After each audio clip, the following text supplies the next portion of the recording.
everyone, and welcome to this week's edition of Organic Matters, the podcast brought to you by the Irish Organic Association. You can probably hear I am out and about, thank God, not stuck in an office, and we are in the beautiful Glen of Aherlow. Oh my God. Tony Grogan's here. He is the suckler farmer who owns this land. Tony, thank you very much for having me and showing me your beautiful farm. No problem, Hannah. Glad to have you here.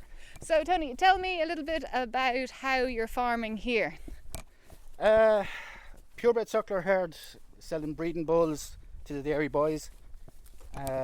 Just over 22 hectares, herd calving down 21 cows this year.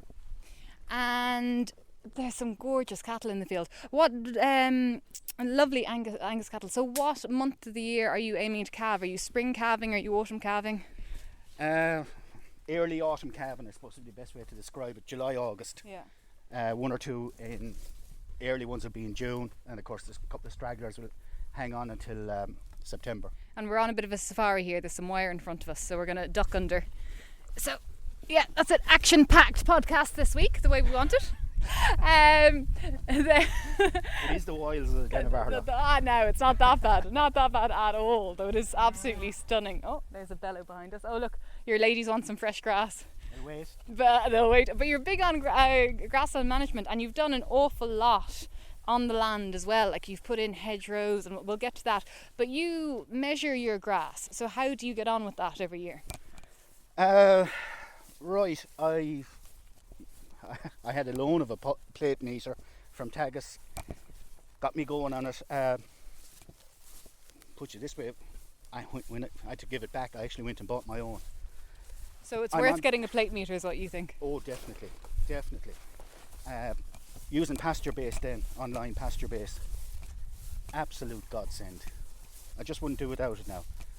Well, number one, it disciplines you. You have to go out and look at your fields. Yeah.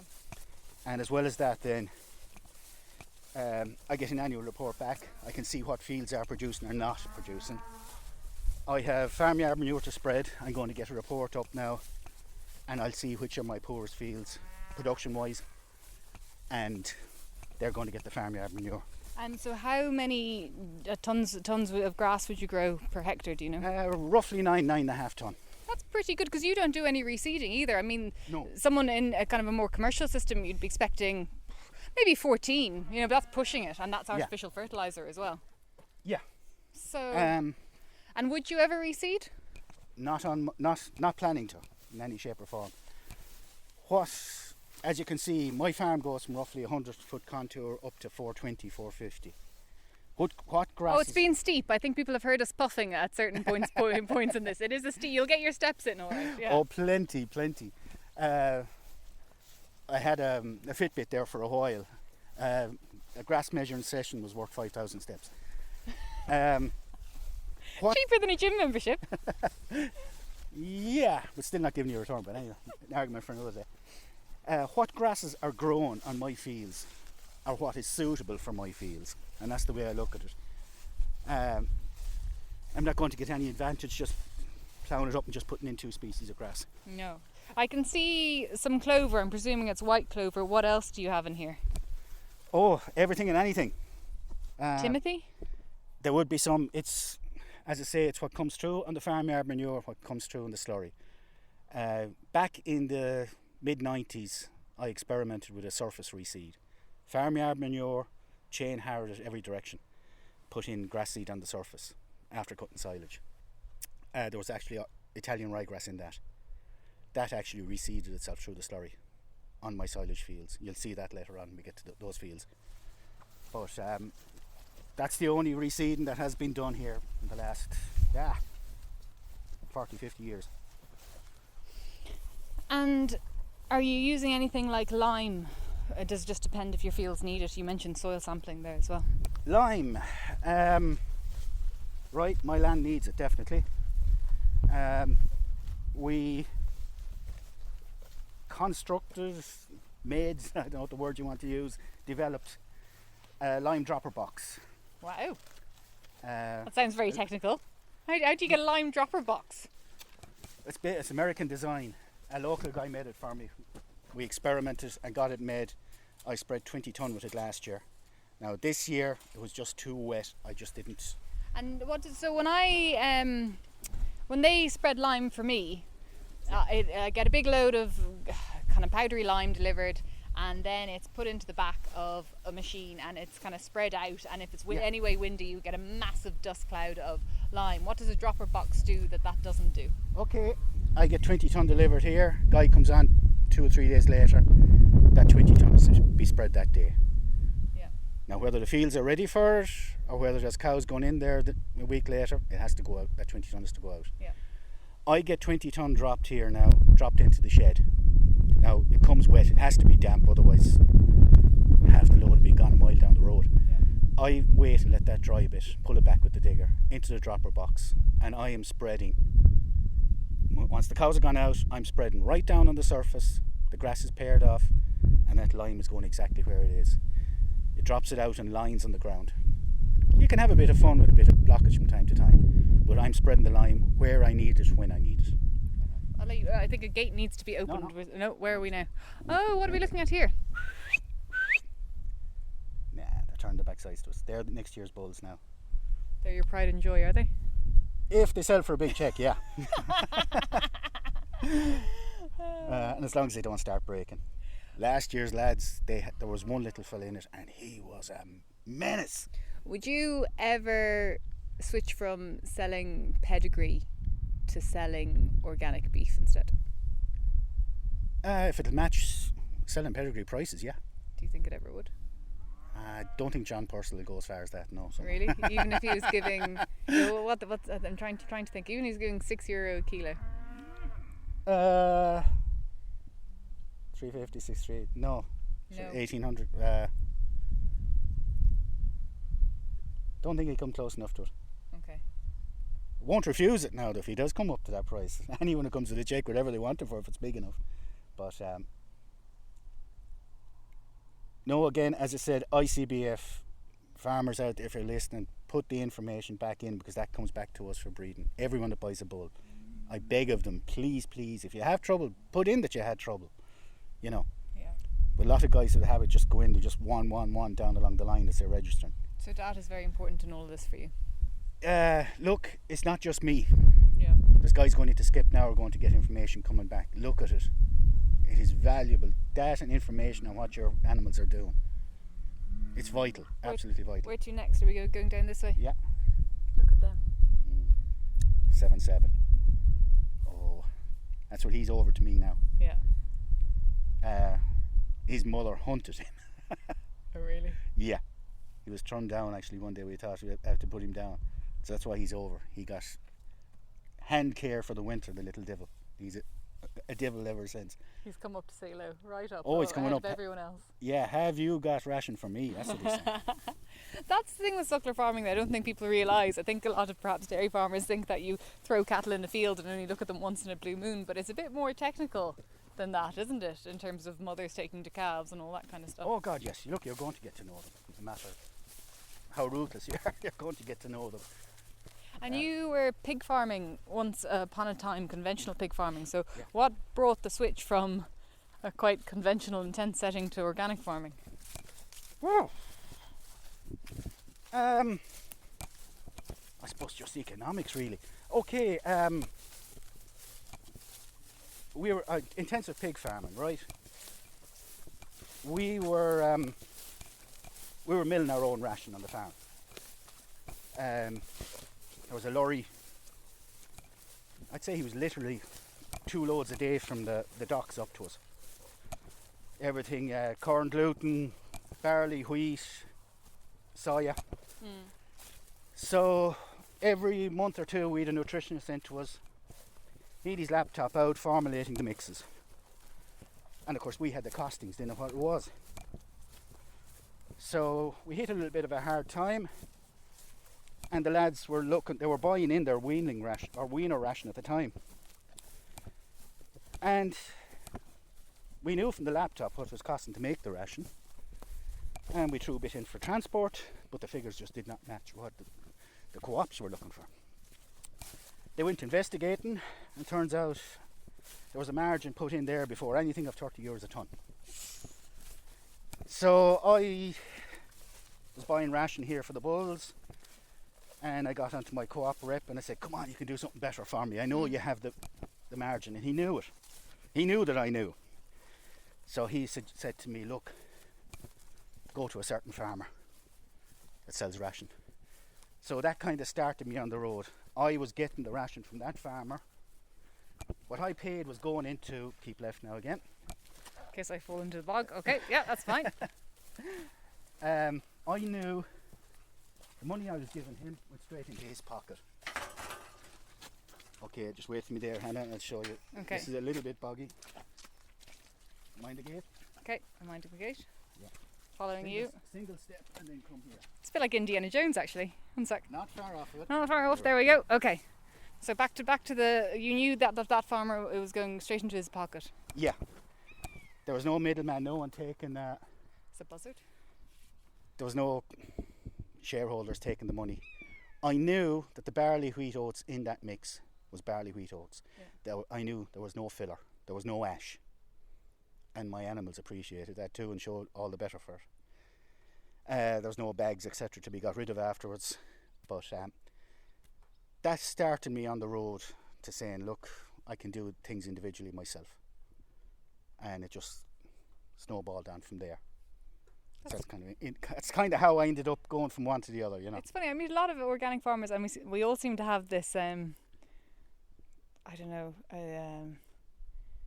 I'm trying to think a kind of a can do it myself attitude. Do you know what I mean? I think you nearly have to as an organic farmer as well. You have to be able to innovate and create things like the lime machine that you've created as well. Look, unfortunately, we're individual. We're almost an island now. There's no mass. Yeah, there's no creamery. There's very little. The pubs are gone as well now. So how do farmers meet? And you end up being your own island for a while. But at the same time, again, another reason we put the group together was farmers can be in contact. And this is the Limerick Tipperary organic farmers. Yeah. And it is beef and suckler farmers, which is nice, and sheep farmers as well. Oh, Anyway. is there dairy farmers in it too? Hey. So that's it. That's the call out to people if they want to join it. Oh, if you want to join the group, look, it's a farmers group. It's not restricted to anything or anyone. You know, if you're a farmer, you're welcome to come. You know. We were walking around as well, and we saw some of your, I guess, measures that you put in under glass, and now Acres is here. You're going to build your own barn owl box. We saw one of them outside. Yeah. How are you finding Acres as an organic farmer? I'm not finding it. Full stop. I'm not finding it. Are you looking hard enough? Come on, Tony. I did look hard enough. No. Missed opportunities for farmers. Again, as I mentioned to you earlier, the reps, the old reps, 3-year program for hedgerow cutting, that should have been put in, and that would be per metre. And I'm sure, we're here, the 22nd of August. 8 days' time, the hedge cutters are going to be on the go. I passed the lorry in Thurles this morning, 3 new hedge cutters in the front. And the blackberries are only just coming out as well. I know, and they're tasty too. Well, the birds think so too. And the foxes, I'll actually show you. That is not actually for glass. I did that for myself, that corner. Everything was being dumped there. The speed dumped a half dozen poles. So just stuck in an orchard there. If you have a rough corner, hey, it's worth doing. Looking forward to those pears, if I can beat the Crowston. They look lovely. I'll show you the dropper box actually. Yeah. Okay. And you're being hit with the double funding rule as well. So yeah. There's no point in you undertaking some measures because you wouldn't get the money for them really anyway. They get taken off your organic scheme payment. Yeah, it's pointless doing them. And look, okay, we're probably low input pasture. Look, we're doing it already anyway. So. Yeah. But this is the one thing. Oh yes. We had a standard at Captain Moore show. Farmers, commercial farmers, need to be made aware of what is required in organic. There are a heap of preconceived ideas gone out there. Okay, one guy was saying to me, but I can't use slats. You can use slats. Yeah. I can't treat my animals. Yes, you can. If they need treatment, you can treat them. There needs to be more education put out there of what organic is about. Okay, it's not close up your fields and then go wild. You can still farm almost intensively in organic. It's that individual thing again.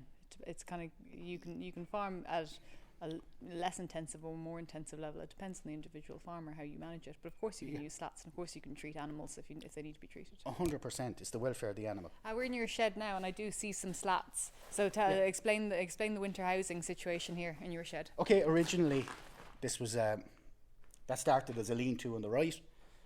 On the left, I added that on 2 or 3 years later. That was back in the 90s. For the price of that, you wouldn't even get half the steel. Why didn't I build a second one while I was at it? I put a passage at the back, which was to allow calves go down to a creep area at the bottom. Went into organic. We put a roof over that passageway. And the barrier at the back, then, we cut gateways every 2 pens. I use 2 spans, strong cows and calves, weak cows and calves, and a flip over gate. There's a creep gate in the middle. Oh yeah, it's folded back this way there, Hannah. That's a creep gate, the calves can go in and out through it. There's a creep gate here on the slats as well, and the calves winter graze out over there. It's a very simple system. I mean, it's lovely, really nicely put together, but there's slats in the front, a nice lie back area in the back, and then you have divisions in place, like you said, for the weaker animals or the stronger ones. Yeah, and you can grade your pens. Yeah. Your pens, just split them into 10s and 10 or whatever you have, 9 and 9. So show me this lime area, this lime machine, and then we'll... Now again, Hannah, the old size of the shed, I couldn't put anything on it. Yeah. So the farmyard manure is stored on it. Mm-hmm. It's in under a roof, and it's on slats. The amount of leakage of it, it's as good a slurry as any. Yeah. It's caught underneath. That was filled to the roof. I could barely get the bucket of digger over. That was March. You can see now it's dropped halfway. I'll be spreading that in 2 or 3 weeks' time. I've only half the volume to spread. Whereas if it was left out in the rain for July and August, I'd have some serious spreading to do. You have square bales of straw. How have you found out the price of straw this year? Because obviously the harvest has been bad. Oh, the grimace on your face. Oh. No, I got away with murder. Just called a mate of mine. A couple of years back. Careful now, people want the number for this mate. No, they can get it, but you won't get the prices. No, I actually tried him one day. I said, tell me any stuff to get rid of. He said, there's square bales there that were used for walls between loads of beans. If they're not gone at the end of the week, they're being dumped. So I said, I'd try my hand this year. I met him. I said, you have anything? And he said, I have 2 trailer loads, empty shed, they're gone. So got those off him. I took 10. Another mate there took the rest of the load. I wouldn't like to be going out now looking for them. They're there all the summer. What size are they? 8x4x4. And how much do they cost each? 45. And how how many bales would you use in a week in winter? No, hard to judge. You see all that hay in there. Yeah. I have 6 acres. Again, top half is a fantastic field. Bottom was a bog going rushes. So into May, I cut that and made hay of it. So 75% of that has rushes. And you use that for bedding? I let the cows have a day's picking through it, make a pile then, so that'll go in its bedding as well. Okay. So basically what I do is I bed with that and old silage and top off then with straw, whatever I'm short. So that's why.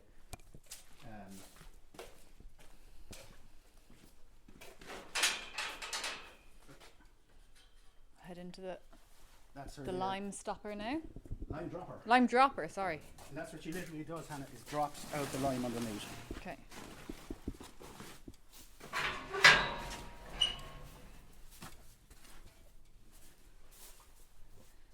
Look at that.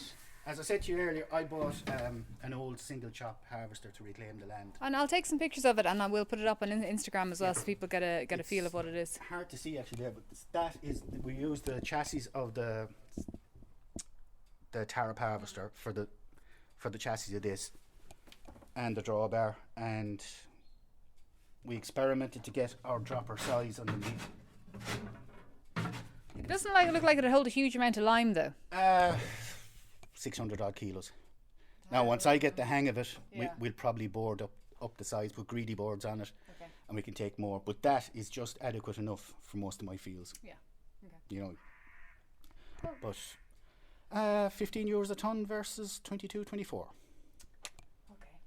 Yeah, people are going to come to you for accountancy lessons. All right, no, Tony. don't. All right. Well, Tony, thank you very much for having me. That was very, very interesting. Did you see the others, Bill? I might let you off seeing the others, but I better finish this podcast for people who want to give me a second now. And now, for everyone listening, you've been listening to a safari expedition in the Glen of Aherlow. And this podcast was, of course, brought to you by the Irish Organic Association. And to hear more from other farmers and find out more about organics as well, you can visit www.irishorganicassociation.ie. But from me, Hannah Quinn Mulligan, thank you very much for tuning in. Thank you very much to Tony. And we'll be back next week.